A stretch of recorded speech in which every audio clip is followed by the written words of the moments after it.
hadir bersama-sama dengan kami, dan kehadiran-Mu pasti melahirkan sesuatu yang besar dalam hidup kami. Dimanapun kami berada, kami percaya Tuhan beserta dengan kami, dan Tuhan sanggup berbicara dan membangun sesuatu yang besar dalam hidup kami. Kami berdoa siang ini biar kami menerima apa yang dunia tidak bisa berikan dalam hidup kami, ya Tuhan. Anugerahkan hikmat, pengertian, juga pewahyuan, sehingga yang kami dengar bukan hanya perkataan manusia, tapi kami boleh mendengar perkataan Tuhan yang hidup, yang kami percaya sanggup mengubah kehidupan kami. Terima kasih Tuhan, kalau kami sudah beraktivitas dari pagi hari, siang ini segarkan setiap kami, dan kami boleh menerima semua yang datang dari Tuhan. Yang kami percaya adalah Engkau sendiri, ya Tuhan. Terima kasih, dalam nama Yesus kami alaskan doa dan ucapan syukur. Dan mari kita yang siap mendengarkan firman Tuhan bersama-sama kita katakan amin. Silakan duduk dalam hadirat Tuhan. Shalom. Sekali lagi shalom. Apa kabar Bapak Ibu Saudara semua? Luar biasa, amin. Terima kasih sudah diberikan kesempatan bisa berbagi. Ya Saudara, saya mau katakan bahwa hari ini siapa percaya bahwa kita ada di tempat yang tepat dan waktu yang tepat, amin. Kita juga sedang bersama dengan orang-orang yang tepat. Saudara, tempat dan waktu itu jauh lebih menentukan dibanding jumlah besar atau sedikit. Amen. Di dalam kondisi apapun. Karena yang menentukan nanti adalah tempat dan waktunya. Kenapa kita butuh Tuhan? Supaya kita senantiasa ada di tempat dan waktu yang tepat untuk melakukan hal yang tepat juga. Amen. Nah, makanya setiap tuntunan itu selalu membutuhkan ruang dan waktu. Kapan dan harus berbuat apa di satu tempat, kita sangat membutuhkan Tuhan. Contoh, Bapak Ibu, ketika Yesus dan murid-murid di perahu lalu datang badai, saya yakin kita pernah mendengar kisah itu dalam Perjanjian Baru, betul? Lalu apa yang terjadi? Di tengah badai Yesus tidur. Buat Yesus tidur itu ada waktunya. Meskipun penolong kita gak pernah terlelap, Bapak Ibu Saudara, amin. Ya, murid-murid panik dan bangun. Jadi bayangin, bersama Tuhan tapi keputusannya berbeda dengan Tuhan. Jadi kalau kita hidup dengan Tuhan, belum tentu otomatis apa yang Tuhan lakukan kita juga lakukan. Itu butuh effort, Bapak Ibu Saudara. Ya, jadi singkat cerita, tidurlah Yesus dengan nyenyak. Apa yang membuat Yesus bangun? Badai? Bukan, berisiknya murid-murid karena ketakutan. Bangunlah dia. Lalu beberapa waktu kemudian Yesus bilang sama murid-muridnya, berdoa dan berjaga-jagalah dengan aku. Roh penurut, lalu daging lemah. Apa yang terjadi di Taman Getsemani? Murid-murid malah tidur. Yesus bangun berdoa. Bayangkan, ikut Yesus, kapan waktu harus tidur, kapan harus bangun, meleset 12-12-nya. Jadi gak semudah itu dan seotomatis itu. Kalau kita bilang kita ikut Tuhan, lalu kita ada dalam semua yang Tuhan mau tetapkan dalam kehidupan setiap kita. Makanya kadang saya bilang ya miris, orang bisa kehilangan Tuhan di rumah Tuhan. Orang bisa kehilangan Tuhan dalam pernikahan yang dari Tuhan. Orang bisa berdoa, Tuhan kasih saya pekerjaan dan gaji yang baik plus promosi yang luar biasa, dan begitu diberikan dia hilang Tuhan di situ. Nah, makanya kita tuh perlu attitude sebenarnya untuk kita ikut Tuhan, dan kita perlu sadar betul tahu bahwa apa yang Tuhan bangun dalam hidup kita. Amin. Nah, siang ini Bapak Ibu Saudara, saya percaya semua kita pasti ingin mencapai sesuatu dalam hidup ini. Yang setuju katakan amin. Kenapa kita duduk juga di tempat ini? Tentulah ada sesuatu yang mau kita capai, dan itu adalah normal. Hidup tanpa pencapaian ya kayak orang main bola nggak ada gawangnya lah, kurang lebih begitu. Nah, saudara, kita harus tahu bahwasanya pencapaian di dalam Tuhan dan di luar Tuhan itu beda jauh. Beda jauh. Makanya sesuatu yang di dalam Tuhan itu tentu akan jauh lebih bermakna. Kenapa? Karena Tuhan bukan hanya memberikan berkat, tapi di dalam berkat ada didikan. Itu bedanya. Kalau cuma mujizat jalan di atas air, jadi Kobuser juga lakukan. Ramal-ramal semua bisa. Ada juga yang bisa rubah air jadi anggur, bahkan dimodifikasi lebih spektakuler. Nah, bedanya adalah ketika kita disembuhkan, ketika kita diberikan blessing, ada didikan di dalamnya. Sehingga waktu kita menerima blessing dari Tuhan, karakter kita bertumbuh. Sifat kekanak-kanakan kita berkurang. Mentalitas kita, fighting spirit kita bertambah. Kita nggak baperan, kita nggak tersinggungan, kita nggak gampang menyerah, kita nggak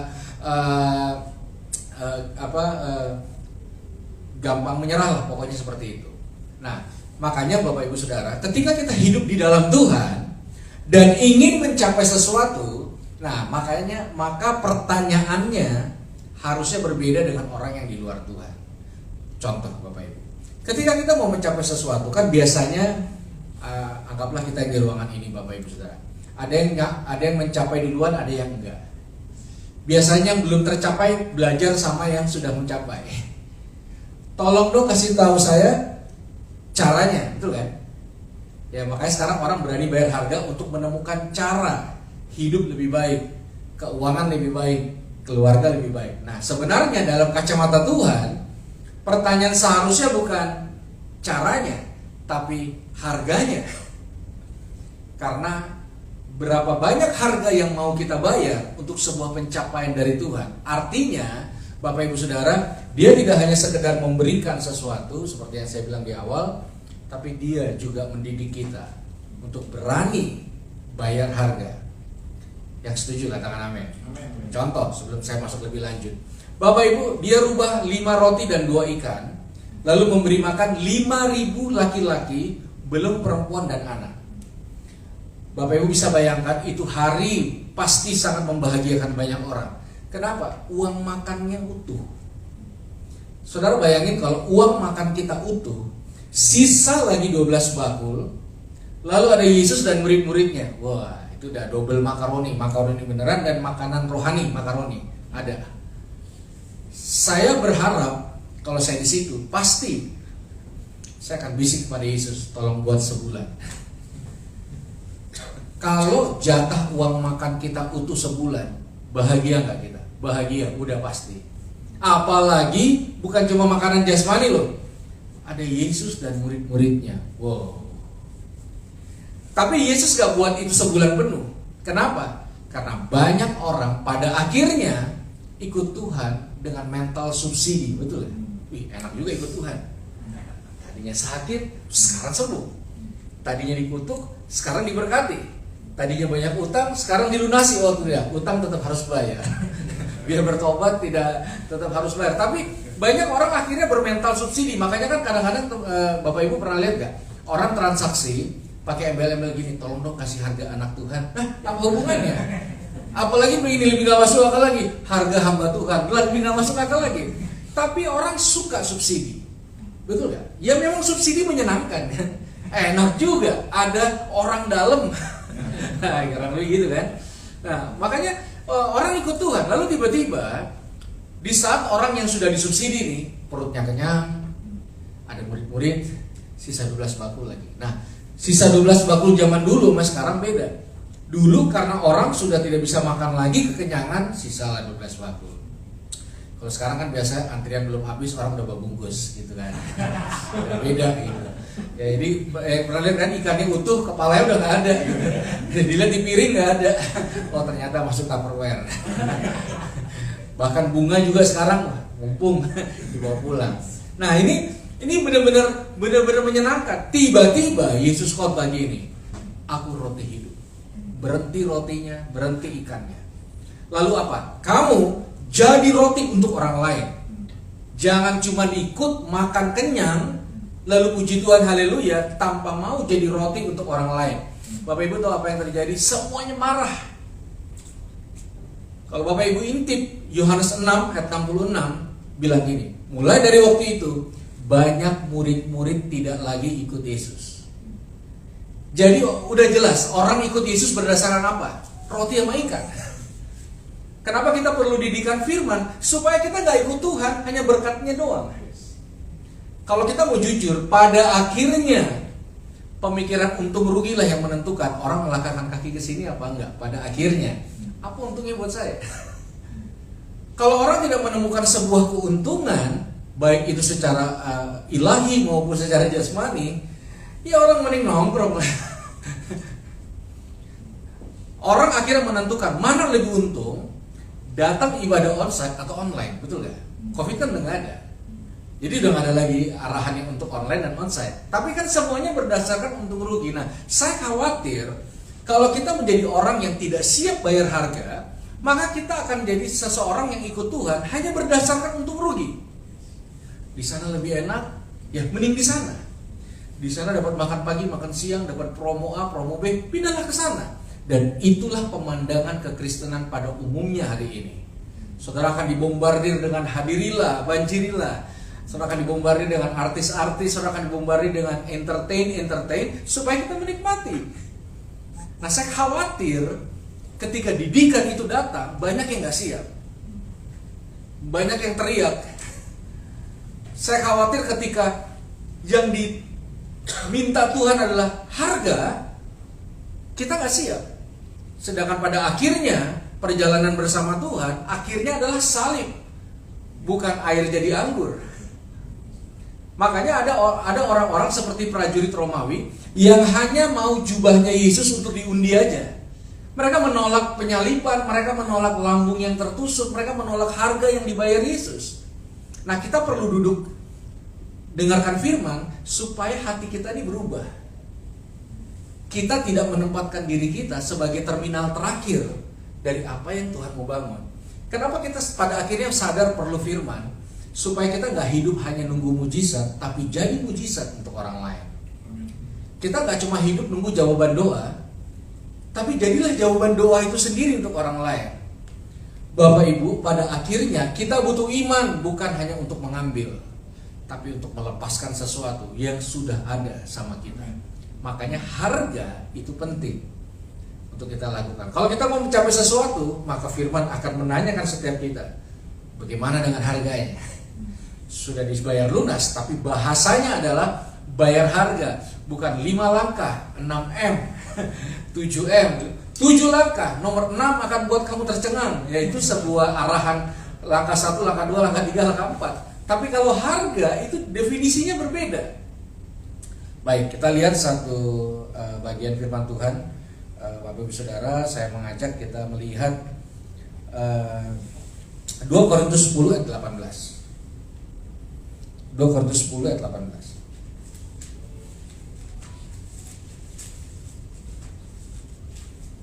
Boleh satu orang bantu saya membacanya?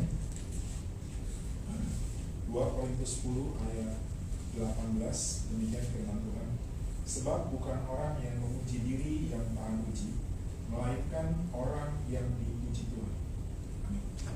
Jadi Bapak Ibu Saudara lihat perbedaannya. Bukan orang yang memuji diri yang tahan uji, gitu. Jadi kalau orang kan konotasinya pujian, kalau Tuhan konotasinya tahan uji. Itu bedanya. Tahan banting gitu. Dibanting terus. Kalau orang maunya pujiannya. Nah, makanya dirubah sama firman bahwasanya pada akhirnya yang tahan uji bukan orang yang puji diri, tapi yang dipuji Tuhan. Nah, dalam perjanjian baru cuma ada 2 orang yang dipuji Tuhan. Namanya gak ditulis. Satu seorang perwira, satu seorang perempuan. Cuma 2 itu yang pernah dipuji secara gamblang oleh firman Tuhan. Artinya kalau kita mau pakai quality control, dua orang inilah mari kita belajar sama-sama. Nah, yang ini saya ingin menyampaikan yang satu. Menarik sekali Bapak Ibu Saudara. Seorang perempuan yang tidak ditulis namanya. Ya, mungkin di surga saya mau nanya beneran ini namanya siapa sebenarnya. Kalau ada orang dipuji, tapi biasanya orang yang dipuji Tuhan tuh unpopuler. Ya, saya yakin ada pada akhirnya orang-orang yang maksimal tuh nggak selalu yang mukanya muncul di Instastory atau di warta-warta. Pada akhirnya, artinya siapapun bisa dipakai Tuhan dengan luar biasa. Amin. Mari kita lihat satu ayat lagi, Matius 15 ayat 21 sampai ayat 28. Ya, salah satu yang dipuji adalah seorang perempuan, Bapak Ibu Saudara. Matius 15 ayat 21 sampai 28.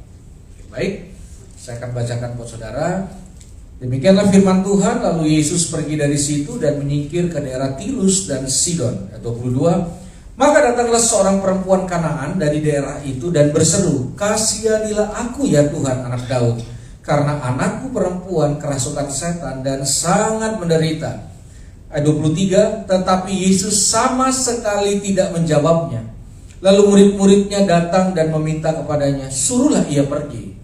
Ia mengikuti kita dengan berteriak-teriak." Ayat 24. Jawab Yesus, "Aku diutus hanya kepada domba-domba yang terhilang dari umat Israel." Tetapi perempuan itu mendekat dan menyembah dia sambil berkata, "Tuhan, tolonglah aku." Tetapi jawab Yesus, "Tidak patut mengambil roti yang disediakan bagi anak-anak dan melemparkannya kepada anjing."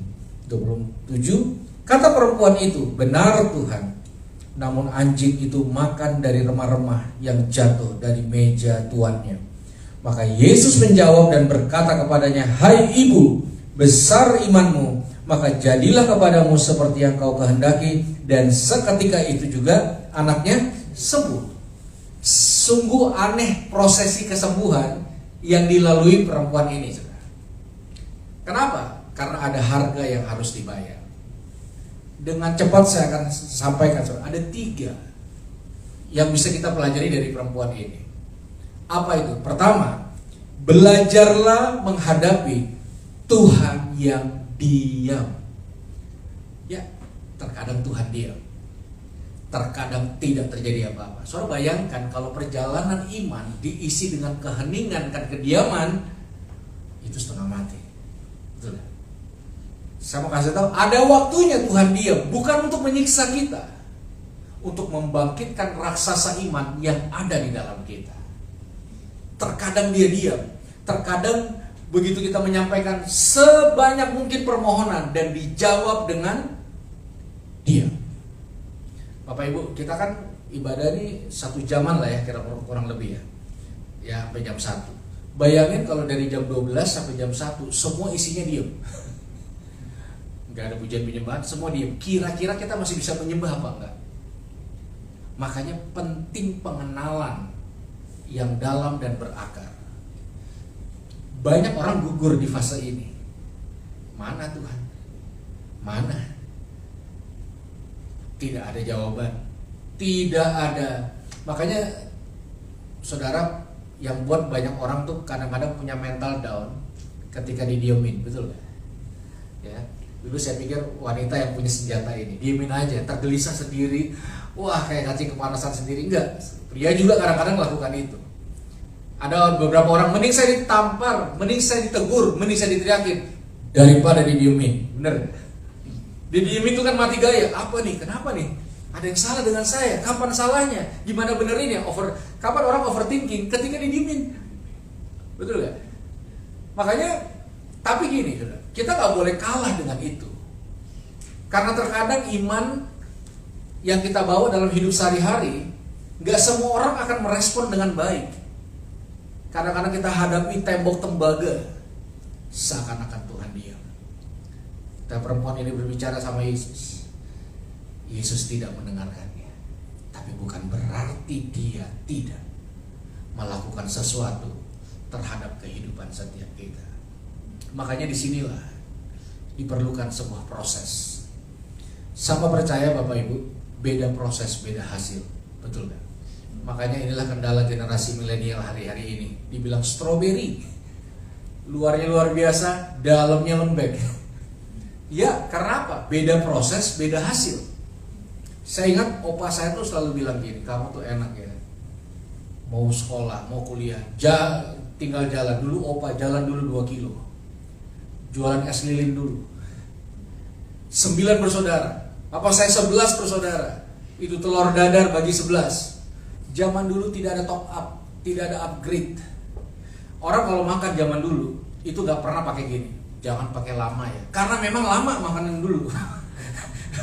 Kadang cabenya ngambil di belakang, tapi beda hasil. Makanya anak-anak muda zaman dulu benerin genteng bisa, benerin ledeng bisa, ngurusin anak-anaknya bisa. Beda proses, rasa hormatnya sama proses itu besar. Anak-anak dulu menangis gak bisa makan, anak-anak sekarang menangis karena disuruh makan, betul gak? Itu bedanya. Nah, makanya proses itu penting. Dan salah satu proses adalah bagaimana diamnya Tuhan dan kita bertumbuh dalam pengenalan akan Tuhan. Yang setuju katakan amin. Yang kedua, belajar dari penolakan. Ternyata penolakan itu penting. Ada banyak orang berusaha supaya tidak ditolak, tapi tidak mungkin. Ada banyak hal bisa bertumbuh dalam penolakan. Maka saya pernah buat satu materi, judulnya manisnya ditolak. Hanya anak Tuhan yang bisa menemukan kemanisan dalam penolakan-penolakan yang dialami dalam hidup ini, baik secara ekstrim maupun secara sederhana. Pada intinya, semua kita akan digembleng dengan yang namanya penolakan-penolakan. Ya, perempuan ini ditolak sama Yesus. Ini tidak layak diberikan buat kamu.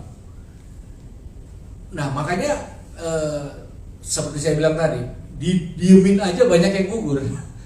Apalagi dalam masa penolakan gitu. Ya. Tapi saya mau beritahu Bapak Ibu Saudara bahwa ada anugerah di dalam penolakan. Penolakan akan membuat apa? Akhirnya apa yang perempuan ini lakukan ketika ditolak? Dia sujud, dia menyembah, dia belajar menyembah di jalan buntu. Kapan menyembah akan menjadi powerful ketika kita menghadapi satu jalan buntu. Dan kadang-kadang jalan buntu itu membuat kita pada akhirnya bisa begitu banyak belajar dan menemukan nilai-nilai indah. Saudara, kan kita sering mendengar kata ini, mari kita tinggikan Tuhan, betul? Tuhan kan sudah maha tinggi. Kalau kita mau ngomong secara logika, bagaimana cara meninggikan Tuhan? Orang dia maha tinggi. Nah, cara meninggikan Tuhan adalah izinkan orang rendahkan kita. Dalam posisi yang rendah, maka orang akan melihat Tuhan ditinggikan lewat kehidupan setiap kita.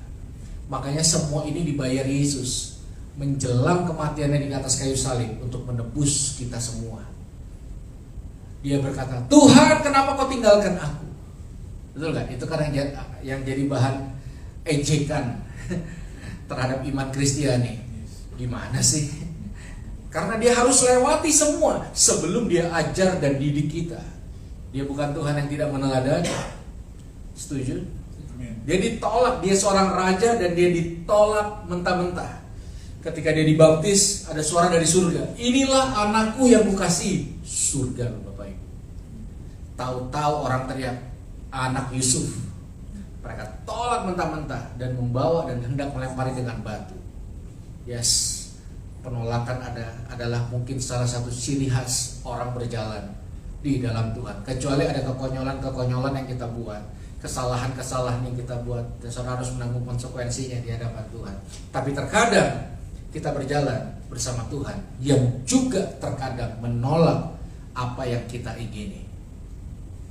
Lalu yang ketiga, ini level yang lebih tinggi, belajar dari penghinaan yang datang dalam hidup kita. Saudara bayangkan, Yesus berkata, ini tidak layak diberikan kepada seekor anjing. Dia menggunakan kata yang melukai. Dan artinya ada sebuah penghinaan yang kuat yang terjadi ketika seseorang mau mencapai sesuatu. Saudara, kenapa Tuhan perlakukan kita dengan baik? Supaya kita kuat kalau orang-orang perlakukan kita seperti sampah. Amin, Bapak Ibu. Makanya kenapa saya sering perhatikan dan benar-benar saya jaga anak saya. Karena ketika anak saya keluar rumah, gak ada yang akan memperlakukan anak saya kayak bapaknya. Itu kan kadang-kadang yang melemahkan anak Tuhan ya. Kita selalu bilang, tenang, kamu berharga dan mulia di mata Tuhan. Ya, kamu biji mata Tuhan, gak ada yang berani korek kamu. Begitu di kantor, begitu gak ada yang memperlakukan seperti itu. Makanya kita perlu tanamkan dan enjoy dalam semua penghinaan. Amin. Makanya saya percaya orang-orang dibentuk dari situ, dan dari semua proses itu maka akan muncul sebuah hasil yang tidak bisa dibantahkan. Itulah yang dibilang tahan uji. Maka kita dibilang itu penuai, bukan penikmat. Makanya saya percaya Bapak Ibu pada akhirnya jalannya itu sempit, dan pada akhirnya orang itu sedikit. Nah sekarang kan sedikit kayak dosa ya. Kalau ditanya berapa nih kehadiran, ngomongnya nggak enak gitu. Ya, tapi pada akhirnya jumlah itu akan memberikan sebuah indikasi antara yang memutuskan ikut Tuhan dalam kacamata pragmatis untuk merugi, atau mereka yang berani bayar harga karena mengasihi dan mencintai Tuhan. Saya rasa hari-hari ini adalah hari-hari di mana kita udah gak bisa lagi mau berjalan bersama Tuhan dengan standar-standar seperti yang sebelumnya. Kita nggak bisa lagi berjalan dengan standar-standar yang cetek dalam tanda kutip, sehingga kita akan mudah terlempar dari pertarungan iman. Saudara, keimanan sedang dibombardir. Soal lihat sosial media menghujani doktrinal Yesus bukan Tuhan, Yesus ini, Yesus itu. Beberapa gereja mengalami penutupan dan sebagainya. Artinya ini akhirnya sebuah indikasi bahwa ya kita harus beri ruang terhadap didikan Tuhan. Amin. Penutup, saya ingin bertanya saudara, mana yang kita pilih? Jawab, masalah kita selesai, ini kan pilihan yang menarik ya. Masalah kita selesai atau pundak rohani yang makin kuat? Nah, itu dia. Pastilah orang akan memilih kebanyakan pundak rohani yang makin kuat karena belum menghadapi tekanan yang kuat biasanya. Ya. Saya juga memilih pundak rohani. Nah, kalau kita memilih pundak rohani yang makin kuat, jangan salahkan Tuhan. Terkadang masalahnya nggak selesai-selesai. Karena tujuan masalah udah bukan lagi untuk menghancurkan kita, tapi untuk membuat pundak rohani kita makin lama makin kuat. Nah, ini yang nggak dihargai banyak anak Tuhan hari-hari ini. Makanya Alkitab berkatakan seperti ini. Pencobaan yang kamu alami adalah pencobaan biasa. Oke, kita kunci kata biasanya. Sekarang saya tanya Pak, 3 tahun terakhir lah pas masa pandemi, apakah pencobaan itu benar-benar biasa atau luar biasa?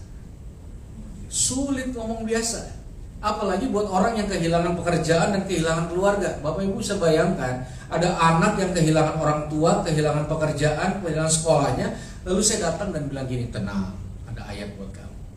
Semua yang kamu alami biasa. Dimusuhin saya pasti.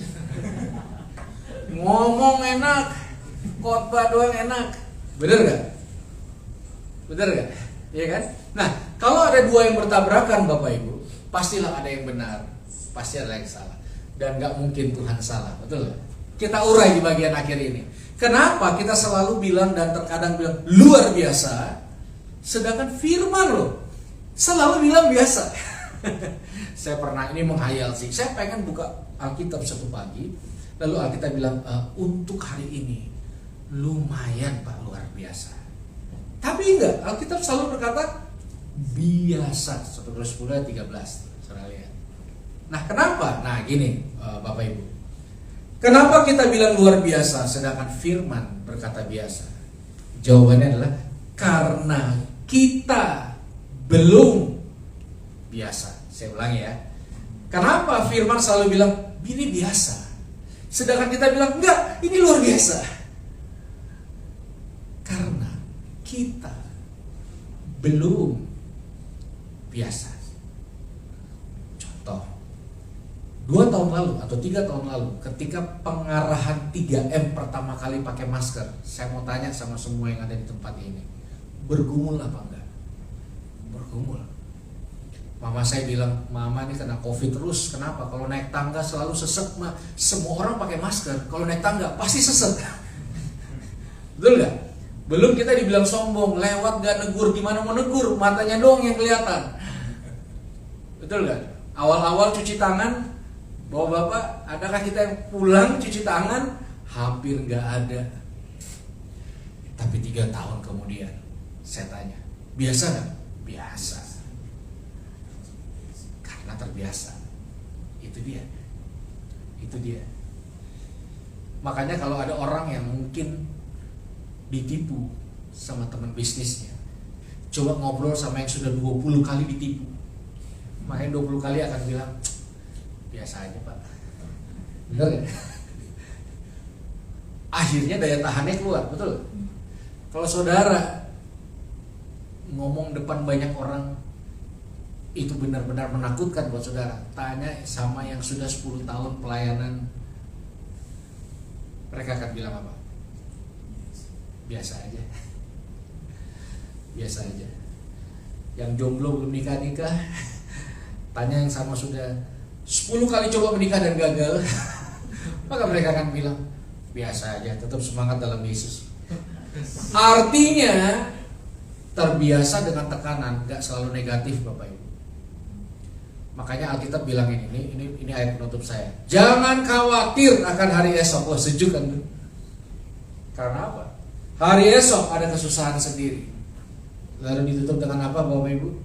Kesusahan sehari cukuplah untuk sehari. Itu artinya tiap hari ada kesusahan. Loh. Tapi mohon maaf, ini bukan untuk menghancurkan kita, untuk membuat kita menjadi anak yang dewasa, tidak manja, punya daya tahan sama masalah kuat, punya intelektual yang sehat, punya intelijensi yang kuat, dan kerohanian yang kuat, dan kesehatan jiwa juga yang kuat. Tidak bisa instan, tidak bisa hanya datang, didoain lalu pulang, tidak bisa ikut seminar 3 hari lalu selesai. Itu perlu sebuah proses didikan, tempaan, penolakan, penghinaan, yang pada akhirnya menghasilkan sebuah karya yang luar biasa. Jadi sekali lagi Bapak Ibu, tetap semangat dalam Tuhan. Kita tuntaskan semua proses. Saya berdoa sampai tutup mata, biarlah Tuhan tetap mendapati kita setia iring Yesus. Sekalipun sendiri di jalan itu, asal Yesus di situ, tetap setialah iring Tuhan. Amin. Mari rapikan Alkitab saudara dan mari kita berdoa. Tuhan, terima kasih buat siang hari ini. Kami tahu kami sedang dalam sebuah perjalanan